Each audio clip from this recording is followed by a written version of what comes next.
Puno mo na din. Yan yung pagpanua, magabat ang pagtaas mo. Ayun ko yan. Baka hindi ka dyan makahinga. Ang lalim pala, ano? Oh yun, flashlight. Ay, buray ni. Flashlight ay music Nakita si ano.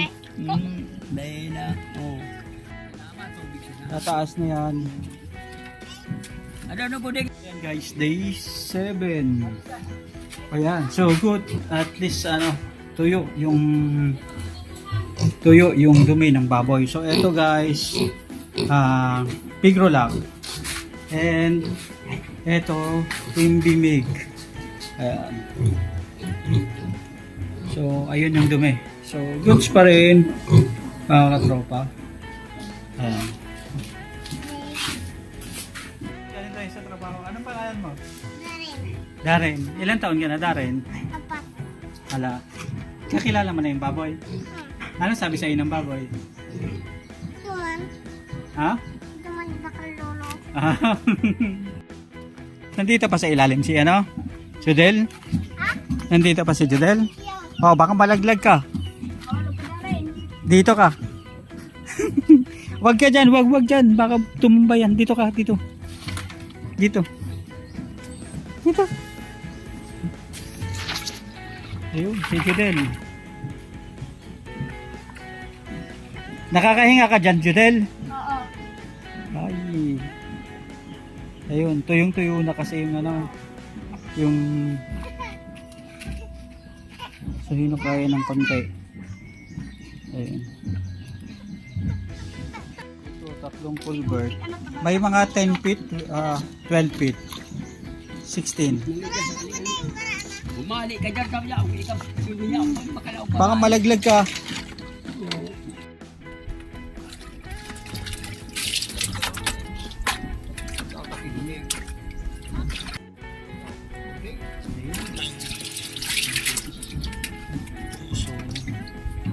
Tilpit na.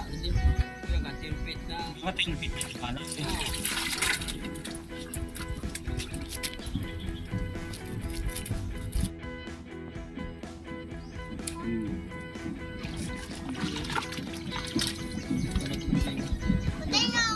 Dahil pa. Umalik ka.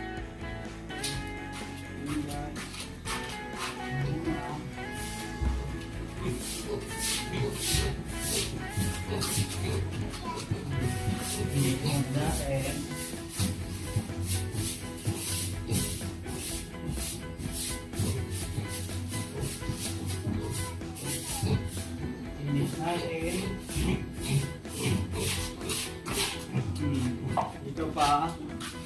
Ayan. Isa pa. Dito. Ayan. Goods.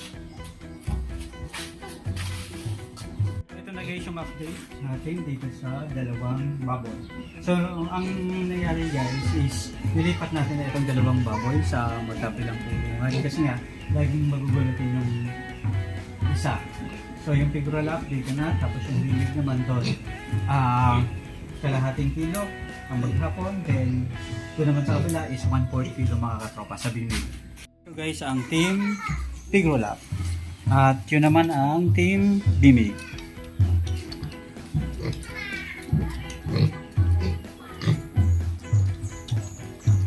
Guys, itong bata na nandito sa ano, anong pangalan mo? Darren. Kasama natin si Darren. Ayun. So, ito guys, ang pinakain natin dito is half kilo.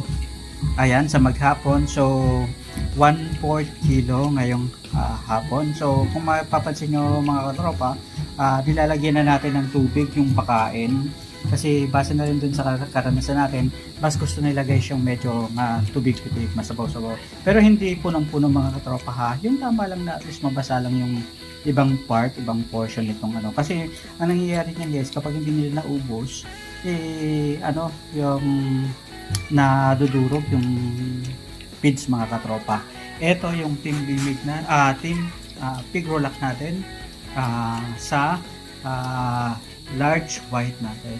And dito naman tayo mga katropa sa kabila. Ito naman yung team Bimig. Ayan, dito naman guys, kalahating kilo. 1/4 kilo sa maghapon. Kasi pinakaramdaman natin guys kung makakaya na ba yung half kilo, pero hindi niya nauubos kaya nagbawas muna tayo guys. And ito nga guys, ayan, so magana pa rin yung bimig natin. Ang land race naman natin. Alis na si ano. Napansin lang natin guys na medyo nagugulat yung mga baboy kapag dito sa area na to. Konting ano lang, talagang malakas yung pakiramdam nila. Yung mga baboy talaga minsan nakakadulot rin kasi ng stress yung kapag lagi silang nagugulat mga katropa, pero hoping na masanay din itong mga alaga natin ng mga baboy. Busin mo yan sa ating mga magpababoy guys. Sa atin talagang masaya na tayo kapag ganito na yung mga baboy natin guys is matatakaw kumain. Pinapakita lang niya na at least healthy yung ating mga alagang baboy. Tayo mga magbaboy kasi humina lang sa pagkain yung mga alaga natin, talagang medyo kabado na tayo mga katropa. Kaya importante talaga na minomonitor natin yung pagkain sa mga alaga natin, kung ano na ba ang itsura nila kapag kumakain sila at maganda ba silang kumain mga katropa. Wala pa silang nararamdaman na ano, hindi pa sila nanghina, nananamlay. Update ko lang din guys, kahapon nga is pumunta tayo ng LTO and tayo ng registration natin mga katropa. So itong registration natin, driver's license, registration, license pala hindi registration mga katropa. So itong driver's license natin is valid for 10 years. So mag-expire to sa 2036. Ayan. So kinuha natin to kahapon at pwede tayong mag-drive ng motor at saka ng sasakyan. Ayan. So ibig sabihin nito guys, magkano bang inabot natin dito sa pagkuha ng driver's license? And ang inabot nga mga katropa nito is sa license fee 585 and 67.63 para sa computer fee. Tapos nagpa-medical tayo mga katropa ng 400 pesos.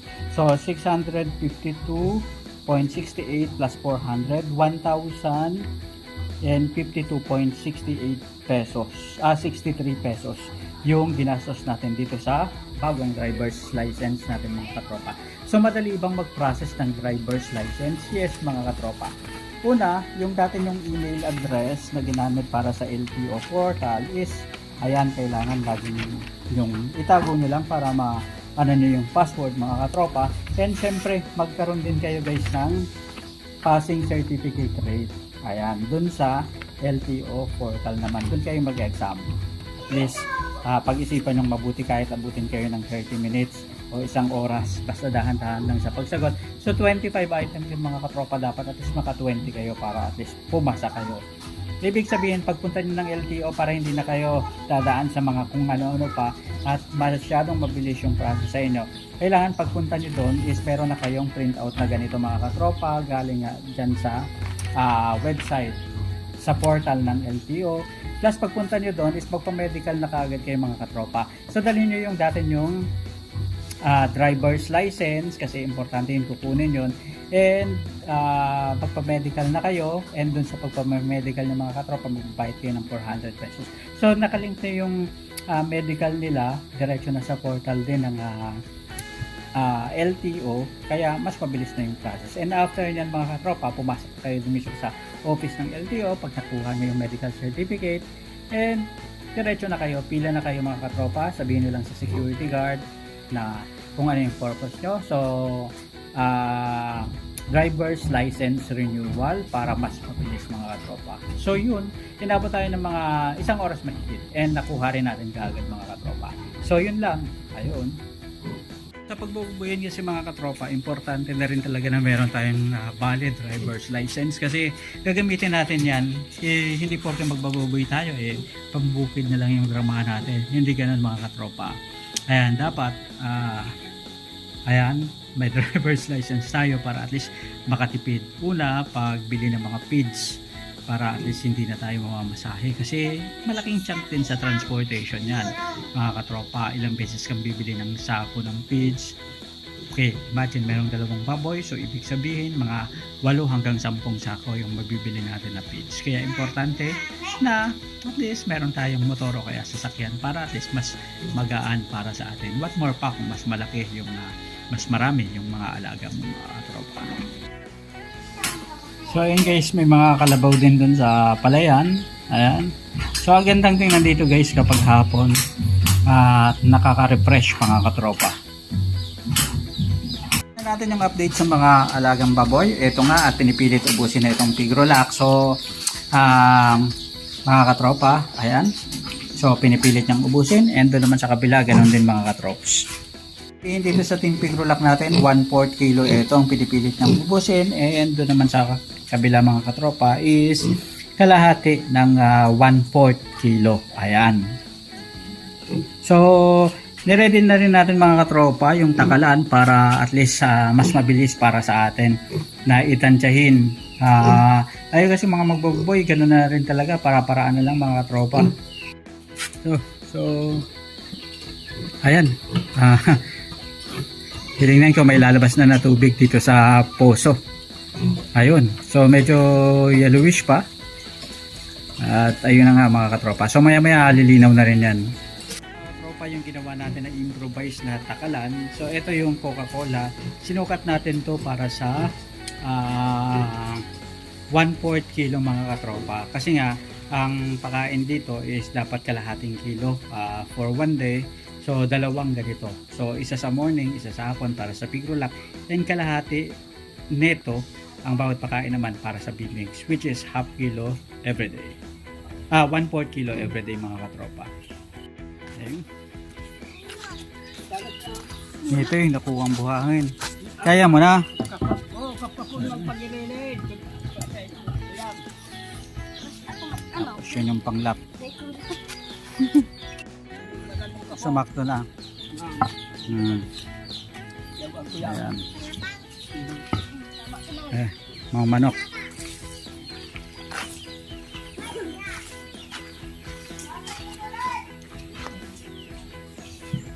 Ayan, so happy na itong piglets natin kasi naubos niya na. Ayun. So Team Bimig. Ayan. So ganito lang guys kapag pre-starter yung mga alaga natin. Basta laging monitoring lang tayo. And tingnan natin mga katropa kung nauubos na ba nila yung feeds, yung pakain natin. And saka tayo mag-adjust mga katropa. Kasi dito sa Tigrolac is 500 to 700 grams kapag 36 days old hanggang 60 days old. Tapos dito naman sa Team Bimig is 250 grams hanggang 500 grams kapag day 36 hanggang day 50 mga katropa. Brown pa yung tubig. Ayan, pero kapag ganito na kalinaw. Ayan. Guys, walang madali sa buhay ng negosyo ng pagbabayan. So laging merong challenges. Pero sabi nga nila, tuloy-tuloy lang and laban lang mga katropa. Malalakas daw ang loob ng mga magbababoy kasi nga kahit mababa ang presyo, laban pa rin. Pero ano nga ba yung magagawa natin mga katropa? Wala naman, di ba? Kaya, kung na, laban na tayo, di ba? Dinagdagan natin to mga katropa ng konti. Ayan, kasi parang nabitin yung ating alagang baboy. At ito naman mga katropa, so mamaya mauubos na rin yan. Medyo naglalaro lang, nakikipaglaro ang ating baboy na alaga mga katrops. Ayun nga, na-set up na ulit yung poso dahil talagang sa mga ilog mga katropa is talagang huwas na huwas yung tubig. Yung sa mga ilog is halos wala na talagang dumadaloy na tubig. Kaya yung mga balon na katulad niyan is talagang na lilimasan ng tubig. Subutin lang may mga kasama tayo dito sa area at talaga namang sila na mismo yung nagaan. At nakiki-give na lang tayo mga katropa. So ibig sabihin mga katropa, ang estimate ng pakain natin dito sa mga alaga natin for this week 1 mga katropa. Sabihin, ang estimate natin para sa week 1 na gastos natin para sa pakain sa mga alagang baboy. Sa bawat isang baboy mga katropa is mag-a-average ng mga 130 to 150 pesos para sa pakain sa mga alagang baboy. Yung dalawa, at least mga 300 pesos mga katropa, or less than 300 pesos. 250 to 300 pesos mga katrops. Paano lagi natin dapat bantayan mga katropa is tuwing pupunta tayo sa baboyan natin, una nating tingnan is yung dumi ng baboy. Kung tuyo ba ito, matigas, o malambot, o kaya ay basa. Dahil dyan palang makikita na natin kung may bakterya ba sa ating baboyan, meron bang problema sa pagkain ng ating mga alagang baboy, o ano pa yung iba nating nakikita sa ating mga alagang baboy. So una nating masenyalis is makikita natin dun sa dumi nila mga katropa. Yan yung update natin dito sa day 6 natin mga katropa. Hanggang sa mali, paalam. Yung tapat ng alagang manok ni ano. Anong tawag dyan sa manok mo? Manok? Anong pangalan ng manok mo? Galing na magpakain, no?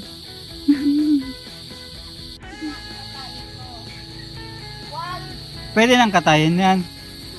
Ha? Pwede na? Anong masarap na luto dyan? Ha?